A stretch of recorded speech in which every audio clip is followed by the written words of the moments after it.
après-midi, merci de regarder la première chaîne de télévision nationale. Dimanche 4 février dernier a été célébrée en Guinée et ailleurs la journée mondiale de lutte contre le cancer, une journée consacrée pour mettre en exergue quelques prouesses, notamment dans le domaine de la prévention, le dépistage précoce, la détection et le traitement.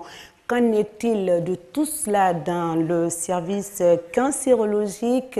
C'est ce que nous verrons tout à l'heure avec notre spécialiste du cancer, en l'occurrence, professeur Bangali Traoré, cancérologue en service au CHU d'Onka. Encore une fois, mesdames et messieurs, bonsoir et bienvenue. Bonsoir, professeur Bangali. Merci d'avoir accepté notre invitation, de répondre à nos questions et à celle des téléspectateurs qui sera la deuxième partie de l'émission. Pour nous joindre, appelez au 620 58 90 et 73. En attendant qu'on vous cède l'antenne, nous allons nous entretenir avec notre spécialiste du cancer. Et nous revenons à vous juste après ceci.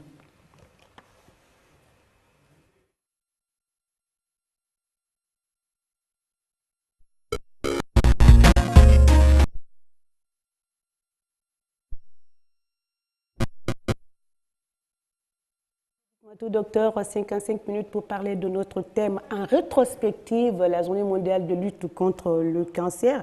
Professeur Bangali, vous êtes un habitué de cette émission, mais c'est trop dire, vous êtes passé quand même plus d'une fois dans cette émission et c'est un plaisir, un immense plaisir de vous recevoir encore pour parler de d'autres thématiques.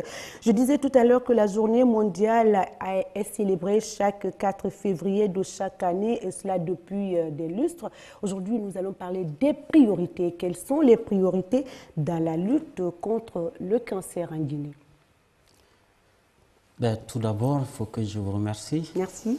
De de me permettre d'être sur ce plateau pour la énième fois et pour dire que la priorité ou les priorités dans la lutte contre le cancer dans notre service ou notre pays, ce sont des priorités sur la prévention, le dépistage, les traitements, l'enseignement, mais aussi la recherche sur le cancer. Le thème de cette année, c'était quoi? Alors, le thème de cette année, c'est le même thème qui a été prôné par l'Organisation mondiale de la santé depuis 2016.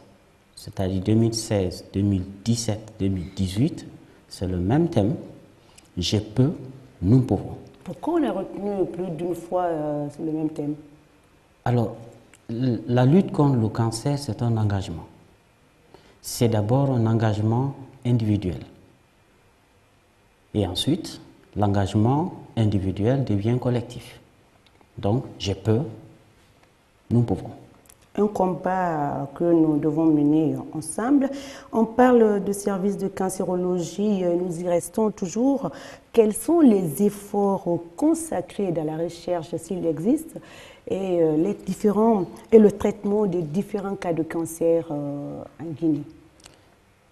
Alors, il y a eu beaucoup d'efforts dans la recherche sur les moyens de traitement dans notre pays. Et bien qu'il y a encore de nombreux défis à relever, alors c'est pour ça que notre service, qui a été créé depuis 2007 jusqu'à maintenant, a pu faire des avancées pour retenir des patients sur place.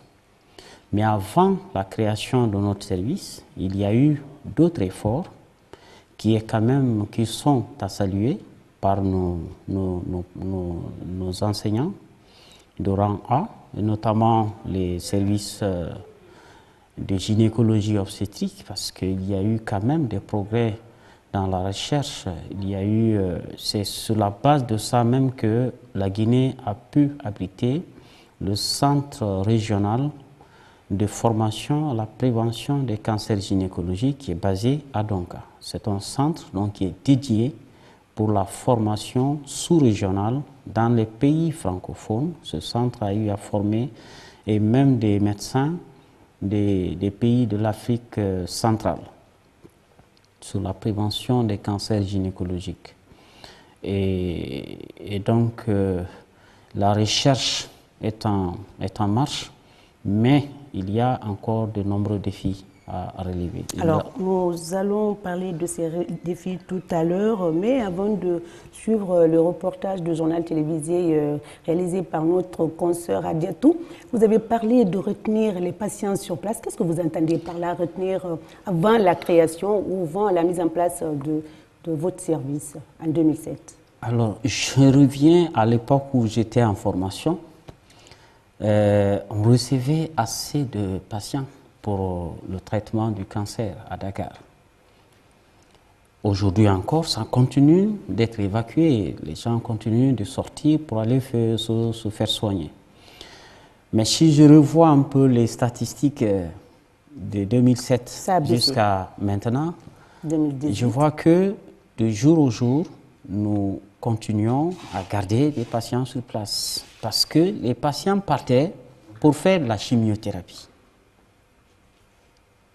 Maintenant, ce qu'on fait à Dakar en matière de chimiothérapie, on n'a rien à envier avec Dakar ni Maroc pour la chimiothérapie. Ça va être un autre sujet dans cette émission, les évacuations sanitaires des malades. Qu'est-ce qu'il faut pour retenir les patients sur place? Moi, j'en suis convaincue que nous avons d'éminents médecins, les médecins qui sont à la hauteur, qui peuvent faire grand chose. Alors, nous allons suivre le reportage de notre consoeur de journal télévisé, Adiatou Bari.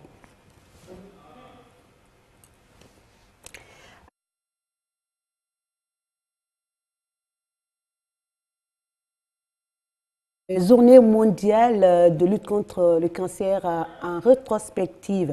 Alors, l'élément est prêt. Nous allons suivre l'élément de notre consoeur Adiatou Bari. Un tueur bien silencieux selon les spécialistes en charge de la pathologie. En cause, l'absence de symptômes spécifiques qui empêchent le plus souvent le dépistage précoce du cancer du foie chez les patients. Par contre, la consommation abusive de l'alcool et les affections hépatiques sont les principaux facteurs de risque. Ils entraînent chez les malades la tumeur cancéreuse la plus virulente, appelée cancer primitif du foie. Le cancer primitif du foie, qui se développe soit à partir des cellules hépatiques, des cellules des voies biliaires intrahépatiques ou des cellules du tissu de soutien, le plus souvent dans notre contexte, ce sont des cancers qui surviennent sur un foie déjà malade, ce qui fait la gravité. Le cancer du foie est le deuxième type de cancer rencontré aussi bien chez les hommes que chez les femmes. Son taux d'incidence est estimé à 30% pour 100 000 habitants, soit 700 nouveaux cas de cancer du foie enregistrés chaque année, selon les statistiques du registre du cancer du ministère de la Santé. La même source révèle un taux de mortalité d'environ 80% des patients affectés par un cancer du foie. Ce, malgré l'existence d'un traitement chirurgical comme l'ablation partielle du foie. Qui consiste à l'ablation, soit d'un lobe. Donc on peut faire une hépatectomie partielle. On a maintenant la radiothérapie conformationnelle, c'est-à-dire c'est une radiothérapie qui vise la lésion et qui permet de traiter la lésion sans dommage sur le foie restant. Ce que nous disposons sur place, c'est la chirurgie, mais qui est très limitée. L'autre traitement qui s'impose pour sauver le patient est la transplantation du foie. Il consiste à remplacer le foie malade par celui sain d'un donneur. Un traitement qui nécessite un plateau technique d'immunologie performant encore non existant en Guinée.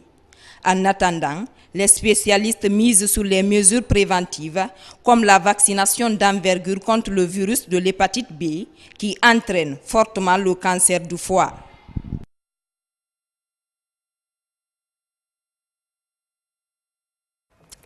Retour sur le plateau et puis, professeur Bangali, vous vous retrouvez dans le même reportage. Quel commentaire faites-vous par rapport à cet élément de reportage du cancer du foie? Ben, c'est pour dire tout simplement que le cancer du foie, c'est un gros défi pour nos différents pays, pas seulement la Guinée, tous les pays en voie de développement et même les pays développés. Alors, le principal facteur favorisant, c'est l'hépatite B, le virus de l'hépatite B. Mais à ce facteur, il faut ajouter les facteurs alimentaires, c'est-à-dire la consommation des céréales contaminées par un champignon qui sécrète une toxine, malheureusement qui s'accumule au niveau du foie et qui augmente le risque d'apparition de cette maladie. Si vous voyez les grains d'arachide, vous voyez des moisissures dessus, donc c'est leur consommation qui favorise l'apparition de cette maladie. C'est le deuxième cancer, tous sexes confondus, avec un taux d'incidence variant de 25 à 35 cas pour 100 000 habitants, ce qui fait le nombre de nouveaux cas, en tout cas ce qui est connu, ça varie entre 750 et 1000 cas, 1000 nouveaux cas chaque année, dont plus de 98% de décès chaque année. Alors, vous avez parlé des facteurs favorisants, mais ce type de cancer n'a pas de symptômes. Hein? Alors, il n'y a pas de symptômes spécifiques parce que les mêmes symptômes peuvent être observés dans d'autres maladies non cancéreuses. Je parle de la cirrhose et même l'hépatite en lui-même peut produire les mêmes symptômes que le cancer primitif du foie. D'accord. À ce propos, professeur, rappelez-nous les différents types de cancers traités dans votre service et les chiffres exacts. Alors, nous avons beaucoup plus à faire avec, quand on voit la distribution de différents cancers. Nous avons les cancers du col de l'utérus, hein, qui constitue le premier cancer et qui fait à peu près 1500 cas chaque année. Et ensuite, il y a le cancer du sein, chez la femme surtout, qui fait à peu près 600 cas chaque année. Et il y a, nous traitons avec, c'est un axe transversal entre les urologues et notre service, le cancer de la prostate qui constitue aujourd'hui le troisième cancer, tous sexes confondus, et qui fait à peu près 700-800 cas chaque année. Et il y a les autres cancers, notamment le tube digestif. Nous avons le cancer de l'estomac, le cancer colorectal, c'est-à-dire du côlon et du rectum, c'est le gros intestin. Il y a également des cancers qui passent parfois inaperçus et qui sont fréquents, c'est les cancers de la peau. Mais ça, c'est le cas rare en Afrique, hein? Pour la peau noire, je veux dire. Oui, c'est-à-dire quand dans la population, c'est peut-être rare, mais quand on va, par exemple, dans mon service, c'est un des cancers qui est très fréquent. On reçoit en longueur de journée des cancers cutanés, particulièrement chez les albinos. Hein? Et il y a également des cancers qui siègent sur les muscles. Ça aussi, ce sont des maladies qui sont souvent traitées dans nos communautés comme étant des abcès. Professeur Bangali, moi je me pose la question, il y a plusieurs types de cancers. Vous avez parlé de cancer du foie, qu'on a vu tout à l'heure, de la vessie, cancer buccal, de la gorge. Est-ce que moi je me pose la question, qu'est-ce qui se passe comme problème? Dans le sang, il y a le cancer du cerveau. Est-ce que ce n'est pas dû à nos modes d'alimentation? Est-ce que ce n'est pas l'environnement? Moi je me dis que le cancer, ça devient trop maintenant. Il faut dire qu'il n'y a pas d'organe ou des cellules au niveau de l'organisme qui ne peut être le siège de cancer.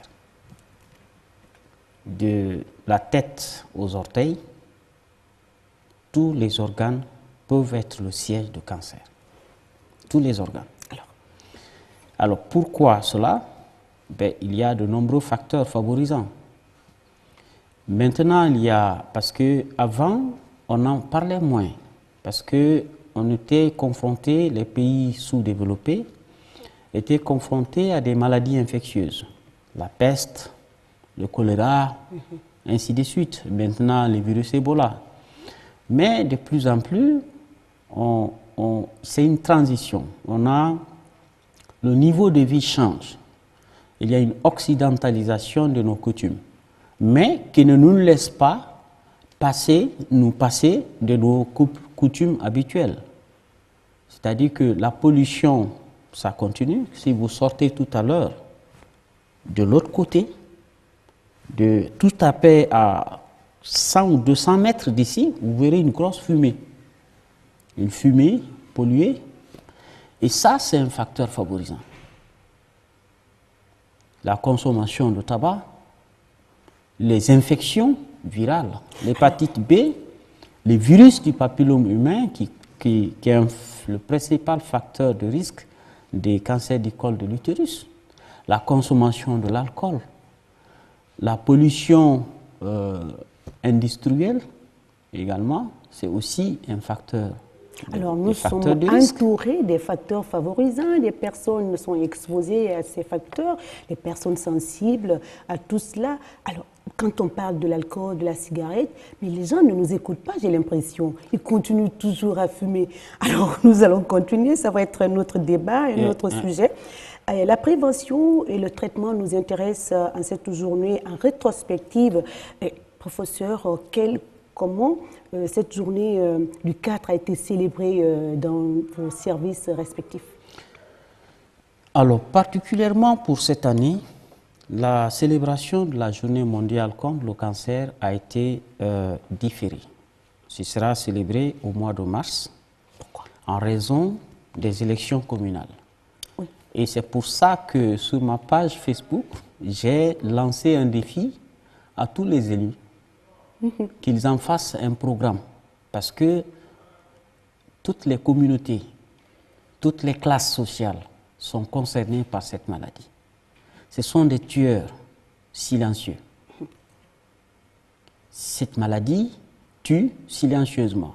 Quand on vous dit qu'il y a chaque année plus de 6000 Guinéens qui sont victimes de cette année et de cette maladie, dont plus de 4000 décès. C'est plus que ce que nous avons vécu avec Ebola en 2 ans.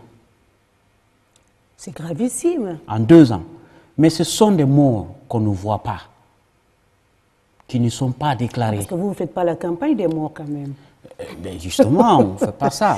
Alors c'est une opportunité pour parler de ces 4 décès énormes. Professeur, alors continuez sur votre page Facebook, il y a quoi encore? Non, c'est lancer un défi justement pour les élus locaux parce que la santé de la population, ça commence par la base. Aujourd'hui, ce sont les élus locaux, ce sont eux qui sont en contact direct, qui sont ils sont plus imprégnés des problèmes de population que l'autorité au niveau central. Donc il faudrait que ces élus intègrent dans leurs activités quand même des programmes de santé, pas seulement le cancer, de sensibilisation, justement, des problèmes de santé, qu'ils contribuent à assainir quand même leur communauté, parce que quand il y a des ordures partout, ce sont des facteurs favorisants, non seulement des maladies transmissibles, mais aussi des maladies non transmissibles, qui sont aujourd'hui des maladies presque, on peut considérer, de négligées ou méconnues. Aujourd'hui, tous les jours, on parle de décès prématurés, de décès précoces ou de mort subite. Ce sont des maladies non transmissibles qui sont à la base de ça. Deux messages, les élus locaux, je pense qu'ils regardent cette émission qui intéresse pas mal nombre de Guinéens. Alors, vaut mieux prévenir que guérir. Cette journée est consacrée, entre autres, vous l'avez dit tout à l'heure, à la sensibilisation, les conduites à tenir, la recommandation à la consommation des aliments équilibrés, le dépistage précoce, les activités, j'en passe. Ce sont les essentiels, ce sont les mots essentiels pendant la journée mondiale, les mots-clés. Lorsqu'il y a complications, professeur Bangali, on a vu tout à l'heure dans le reportage de notre consoeur, on a parlé de transplantation. Lorsqu'il y a complications, selon les différents types de cas, comment est-ce que vous collaborez en synergie avec vos confrères de la sous-région? Alors, je ne sais pas de quelles complications vous faites allusion. On a parlé de transplantation. C'est la complication soit d'un traitement ou la complication suite à l'évolution d'une maladie. Alors, vous allez voir qu'est-ce qui ne vous convient pas, qu'est-ce qui vous convient. Je vais peut-être redresser votre question en disant, est-ce que nous collaborons avec nos collègues de l'extérieur? Alors, d'abord, donc je commence par ça. Est-ce que vous collaborez avec vos collègues de la sous-région, par exemple ceux de Dakar? Bien naturellement, nous faisons partie de l'Organisation africaine pour l'enseignement et la recherche sur le cancer. Nous faisons également partie de l'Association euro-africaine de cancérologie. Nous faisons partie de l'Association européenne pour la recherche sur le cancer et l'Association américaine, la Société américaine pour le cancer. Donc, quand il y a des cas qui nous posent des problèmes sur le plan diagnostique et parfois thérapeutique, on appartient à ces réseaux-là et ces réseaux nous permettent de partager l'information et de recueillir les avis des uns et des autres. Si la solution peut être trouvée sur place, on propose aux patients. Sinon, on propose aux patients d'aller là où la solution peut être trouvée sur le plan diagnostique, mais aussi sur le plan thérapeutique. Pourquoi j'ai parlé de complications? Dans le reportage, elle a parlé de transplantation du foie. Est-ce que le plateau technique de votre service vous permet de le faire, par exemple? Non. C'est de cela que je parle, justement. Il y a des traitements, par exemple, quand vous parlez de transplantation, il y a un préalable. Le préalable, c'est le plateau technique d'immunopathologie, d'hématologie, qui permet les tests de compatibilité. Parce que pour donner un organe à un receveur, il faut que l'organe du donneur soit compatible avec le receveur. Alors, donc, s'il n'y a pas un plateau technique qui permet de tester cela, il ne peut avoir don d'organes. Professeur, nous ne voulons plus aller à l'étranger, dans les pays de la sous-région. Qu'est-ce qu'il faut pour avoir ce plateau technique?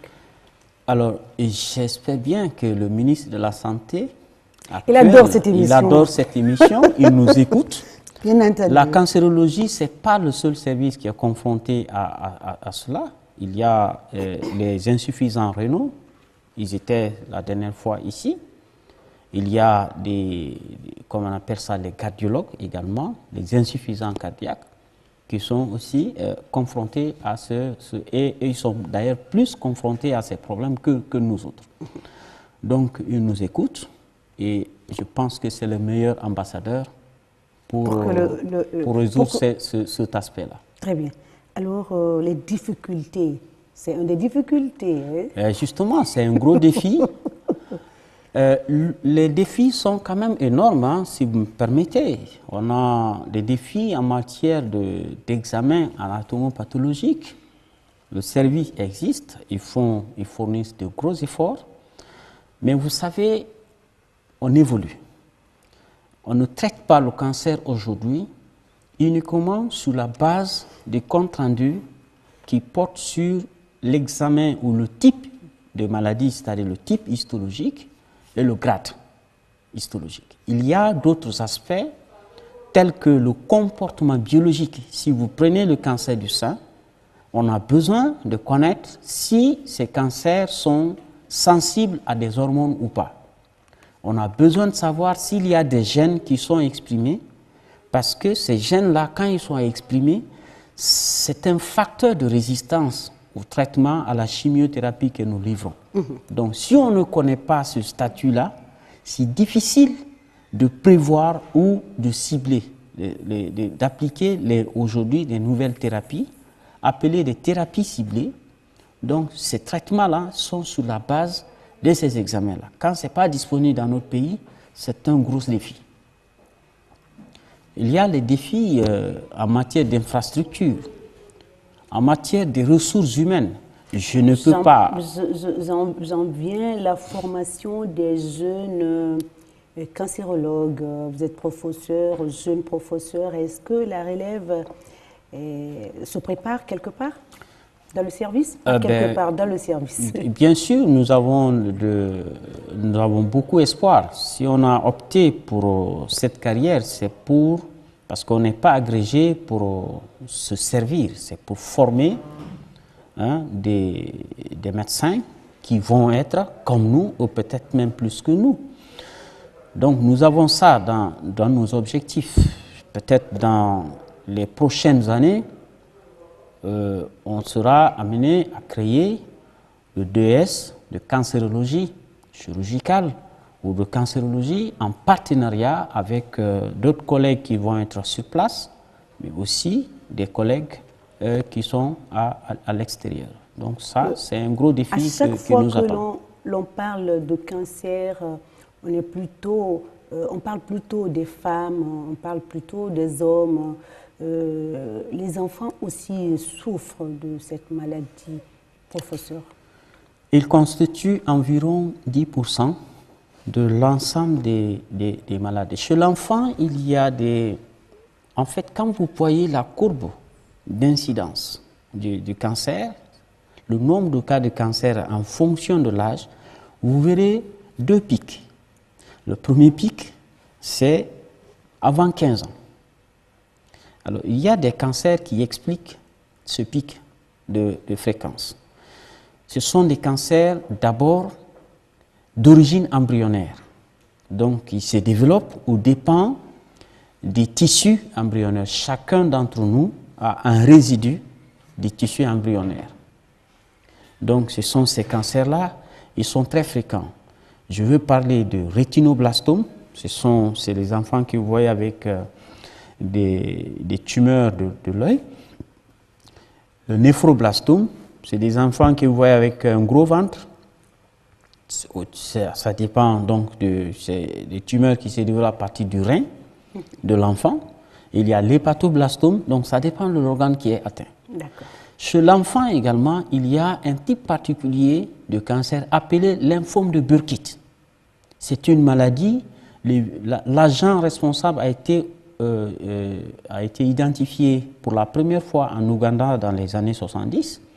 Et cet agent, c'est un virus, le virus Epstein-Barr, qui est transmis par voie aérienne et qui est fréquemment rencontré chez les enfants dans les pays tropicaux, c'est-à-dire dans les pays chauds et humides. La transmission ou les zones où l'incidence est élevée, ce sont des zones où sévit particulièrement le paludisme. Il y a également des leucémies, c'est-à-dire ce sont des maladies qui attaquent les lymphocytes immatures dans le sang, non pas les globules rouges, les globules blancs, mais immatures dans le sang de l'enfant, donc qui explique aussi une fréquence élevée de cancer chez ces enfants-là. Je crois que c'est la deuxième partie de l'émission. Le numéro va s'afficher au bas de l'écran, mais avant, le coût du traitement du cancer est très élevé. Est-ce que, professeur, l'État prévoit quelque chose pour vous, une sorte de une subvention pour aider les plus démunis à se faire soigner et à supporter un tout petit peu le traitement? L'État est moins présent. Le seul apport que l'État fait jusque maintenant, c'est qu'il existe un service qui offre donc un service public à la population.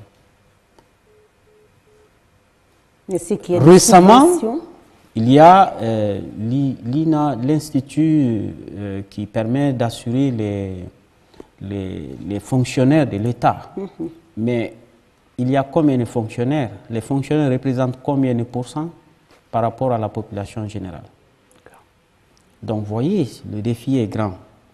L'État est moins présent. Quand je prends le Mali dépense, il y a un budget de 500 millions de francs CFA qui est réservé pour acheter des médicaments anticancéreux.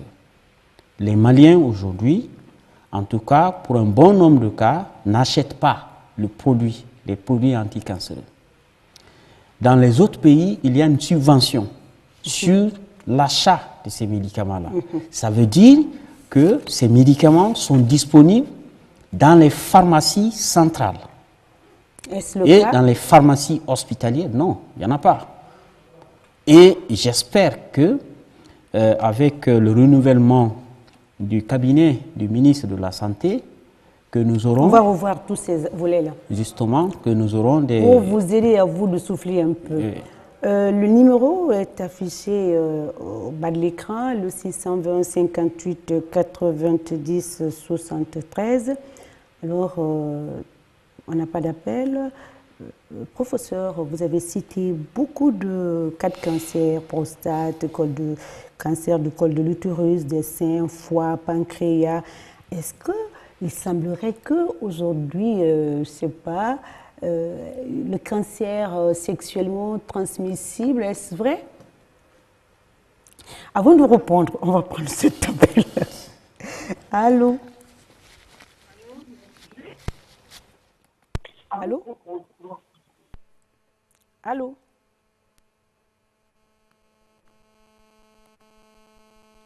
Allô? Allô? Vous pouvez continuer en attendant. Est-ce que c'est vrai, le cancer du col, le cancer sexuellement transmissible? Non. Le cancer fait partie des maladies appelées non transmissibles.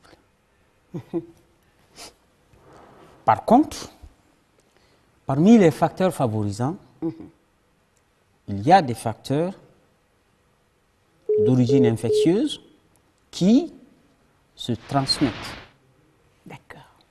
Si je prends l'hépatite B, les virus du papillome humain, ce sont des infections transmissibles, sexuellement transmissibles.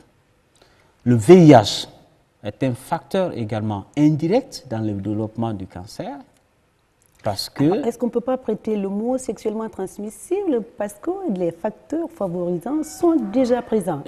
Non, c'est-à-dire que ça ne veut pas dire, par exemple, quand un patient a un cancer, s'il a des relations sexuelles avec quelqu'un qui n'a pas le cancer, il va transmettre la maladie, le cancéreuse. Non.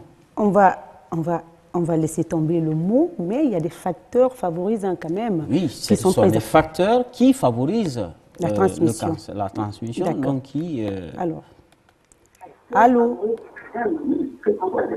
Allô?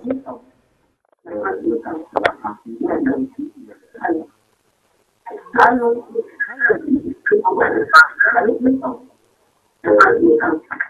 on a un problème.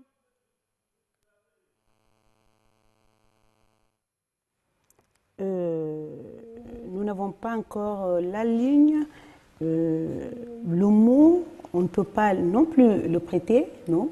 Pas de cancer sexuellement transmissible, mais par contre, ce que vous avez dit... Il y a des facteurs favorisants qui sont transmissibles. D'accord. Ok. Nous n'avons toujours pas de la ligne, ça sonne, mais j'arrive pas à décrocher. On parlait la recherche dans les pays, vous l'avez dit tout à l'heure, en voie de développement, la recherche, les différents traitements selon les différents cas de cancer ont progressé. Alors, professeur Bangali, on revient un peu en arrière. Concrètement, qu'est-ce que l'on peut retenir de vos services dans le cas de la recherche? Alors, Le 23 janvier dernier, j'étais à un meeting organisé par l'Association européenne pour la recherche sur le cancer. Alors, l'objet du meeting, c'était comment optimiser le traitement, la recherche et la prévention des cancers dans les pays à ressources limitées. Pas seulement l'Afrique, il y a les pays d'Asie, mais aussi les pays d'Amérique. Alors, donc, l'objet, c'était cela. Dans le programme, il était parce que nous, les francophones, on a un facteur limitant. C'est la langue anglaise. Les gros fonds qui sont débloqués, par exemple, pour la recherche sur le cancer, c'est débloqué par les pays. Allô? Allô, bonsoir. Heureusement. Ça va? Excusez, madame, éloignez-vous un tout petit peu de votre... Ça éloignez-vous va? de votre Ah, moi je vais demander, docteur, je ne peux pas m'expliquer très bien en français. Problème de ce que vous êtes en train de dire là, comment que ça commence? Alors, calmez-vous, madame, on ne vous entend pas, il y a trop de bruit autour de vous. Je suis sorti, je suis loin du télé. Alors, je vous dis, Oui. alors c'est pour le docteur que vous posez la question, donc posez pour qu'il puisse vous comprendre. Alors, quelle est votre question? Le problème que vous êtes en train d'expliquer là, parce que moi, j'ai une maladie du cœur, quoi. Des fois, à droite, là, ça me fait mal. Moi, je ne sais pas comment que le cancer de foie, là, commence. C'est ça que je veux savoir. Voilà. Madame, si le médecin ne vous comprend pas, il ne pourra pas répondre à votre question. Alors, vous allez vous éloigner un tout petit peu de votre téléviseur. Je suis loin de là-bas, je suis dehors, je suis même sorti dehors de la cour. On ne le comprend pas. On ne peut pas le prendre parce qu'on ne pourra pas, vous ne pourrez pas répondre à la question. Merci. Allô? Moi, je suis dehors de la cour, je suis sorti. Il y a plus de 10 mètres entre moi avec la télévision. Posez donc la question. Bon, ce que je veux savoir, mon cœur vers droite là, si je marche, je serai étouffée, des fois ça me fait mal, il faut que je tape, je ne sais pas ça, c'est quelle sorte de maladie. Quand il mange... Vous avez été dans un hôpital.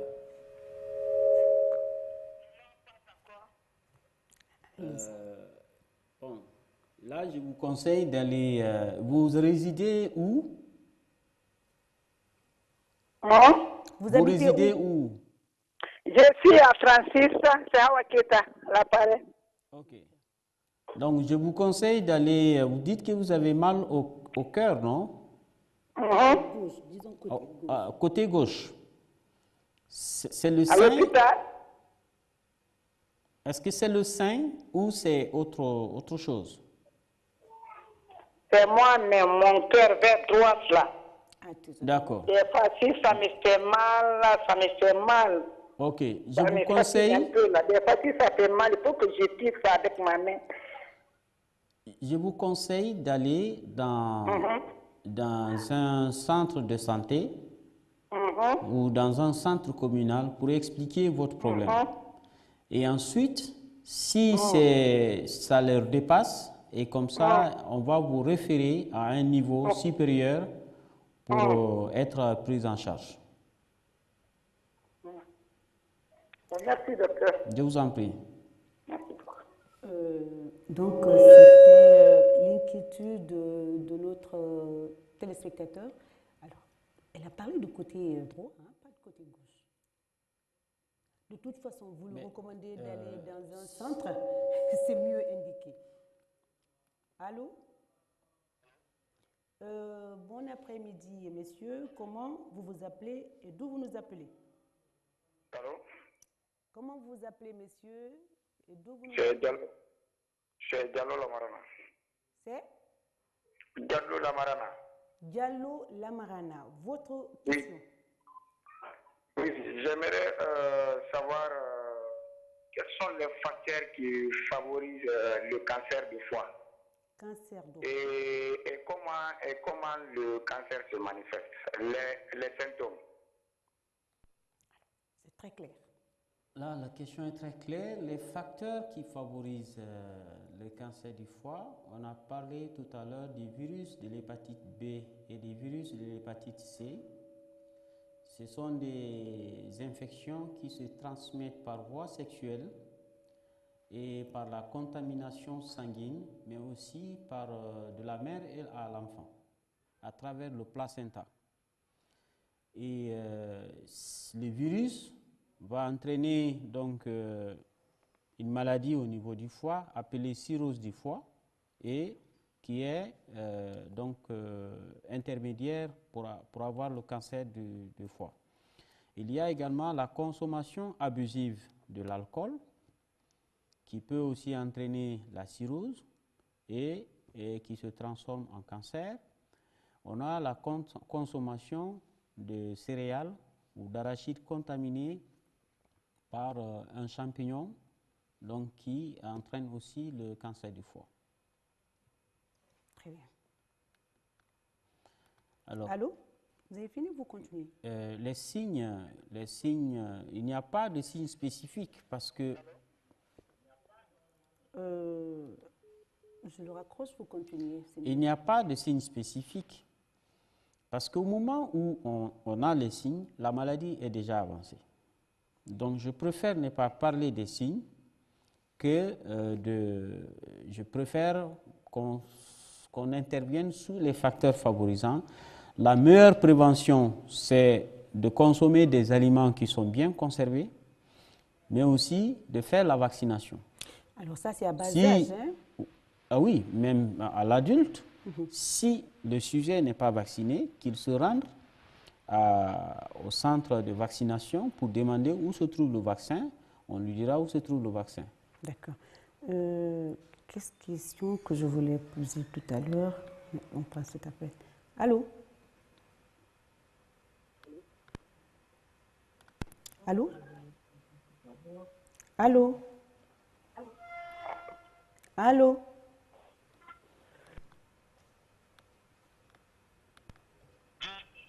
Allô? Allô, oui? Allô, oui? Allô, oui. Bonsoir, madame. Allô? Allô, oui? Allô, bonsoir, madame. Bonsoir, c'est Cissé Marawa. Cissé Mawa. Comment, d'où vous nous appelez, Mawa?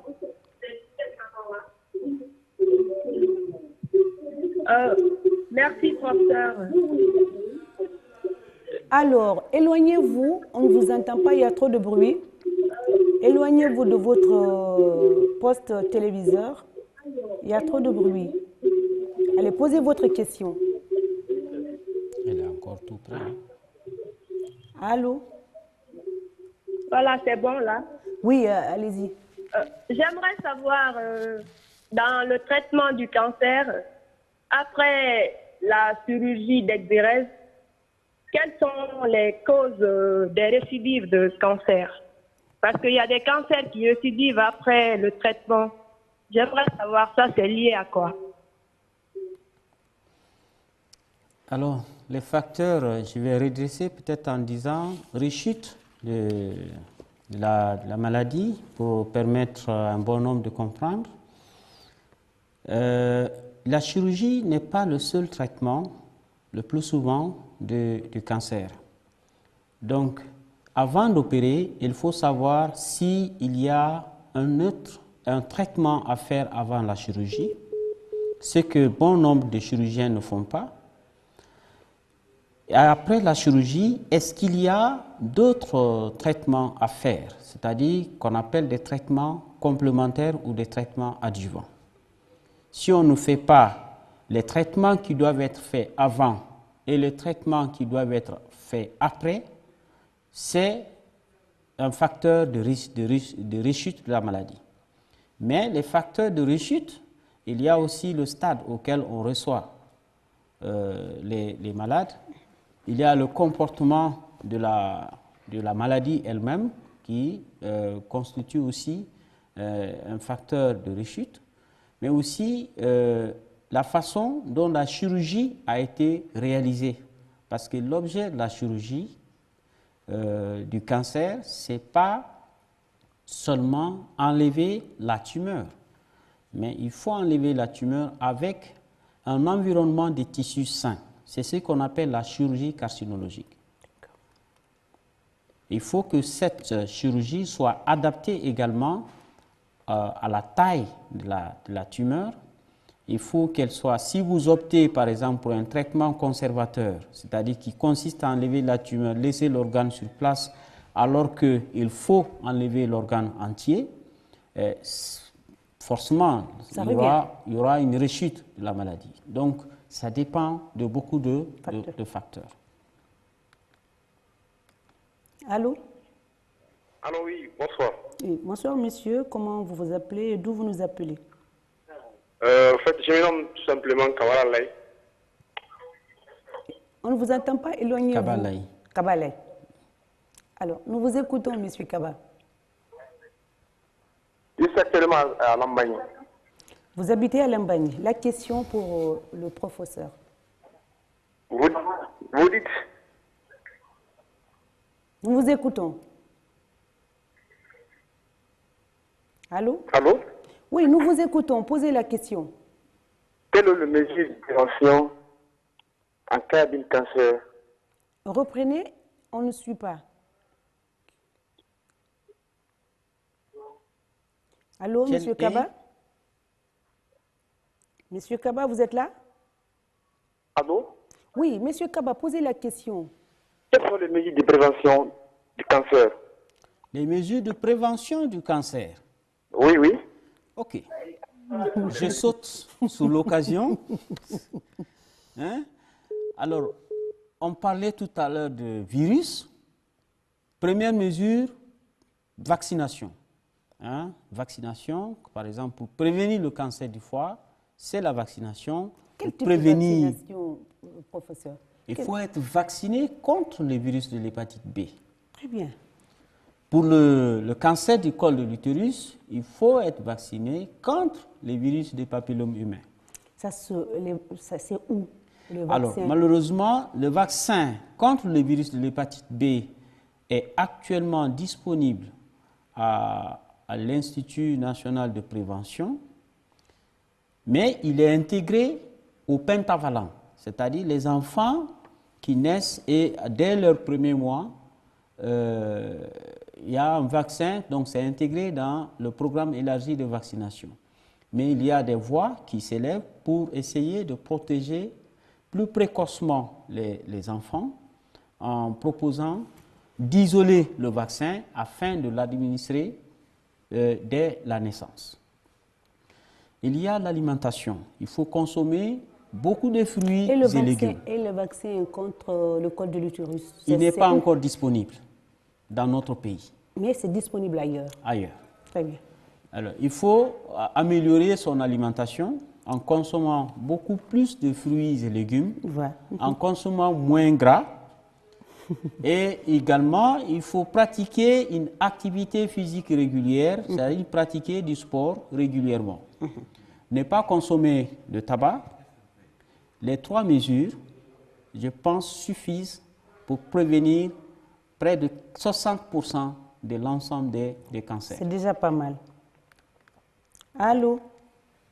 Je crois que c'est le dernier appel. Nous arrivons au terme de l'émission. Allô? Allô? Oui, bonsoir, messieurs. Allô? Oui. Bonsoir, moi, c'est Raphaël.